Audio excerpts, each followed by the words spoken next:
42-ročného Romana poslali z pohotovosti domov s tým, že má astmu. V skutočnosti ho však vo vnútri tela trápila krvná zrazenina. Tá sa mu neskôr stala osudnou. Rodina má na lekárku ťažké srdce, je presvedčená, že pochybila. Roman šiel do nemocnice s tým, že pociťoval tlak na hrudi. Na pohotovosti prístup mali super, aj tie doktorky, oni sami na ňom videli, že mu je špatne.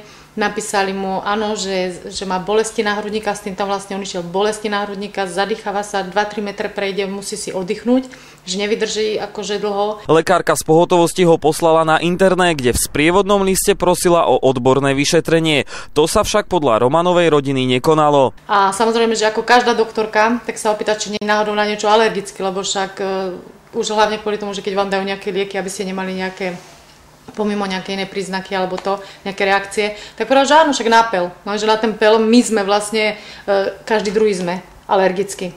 No a ona tým, že ona bola špecialistka, akože alergologička, ona, aha, tak vy máte astmu. No, tak sa toho ona chytila, že sprej na astmu, že mu ona pekne dá. No ale ten mu ani trochu nepomohol, skôr naopak. Romanov zdravotný stav v skutočnosti zhoršovala krvná zrazenina. Na druhý deň mu prišlo nevoľno. Začala mu len hlavička, že akože tak nábok a to a začal strašne prudko dýchať. No a jej hovorí, že zavolaj ako Monika, že zavolaj prosím ťa záchranku. Tí záchranári akože sa ho snažili oživovať, ale on už vlastne začal modreť, tam už nebolo pomoci, tam už možno, že pravdepodobne aj ten mozog akože odumieral, zobrali ho do tej nemocnice, no ale tam už vlastne už nebolo pomoci a potom sme sa vlastne dozvedeli, že on vlastne zomrel doma. Správa z pitvy potvrdila, že Romana zabila krvná zrazenina. Rodina si myslí, že k jeho smrti prispel postup lekárky. Ona ho na ten rentgen odmietla poslať, ešte dokonca sa s ňou vyvadil a ona bola taká drzá, tá doktorka, že ešte sama ho telefonovala naspäť na tú pohotovosť a tam tú druhú pani doktorku ešte vynadala, že čo mi sem posielaš alergika.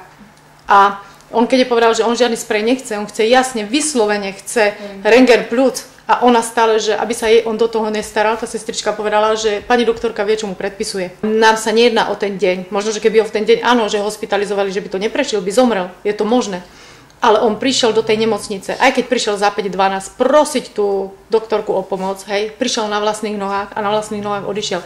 A oni mali 15 hodín na to, aby mu mohli pomôcť. Ona keby ho bola dala na ten rentgen, tak by mu zistili, že tú zrazeninu na tých plúcach má. Doktorka odmietla, ona ako Superman ho presvietila a usúdila, že on má astmu. On mal pritom emboliu, dala mu ešte aj sprej na astmu, ktorý tej embolii trošku dopomohol a chalan mohol žiť. Smutná rodina podáva na lekárku trestné oznámenie. Taktiež dala podnet na úrad pre dohľad nad zdravotnou starostlivosťou.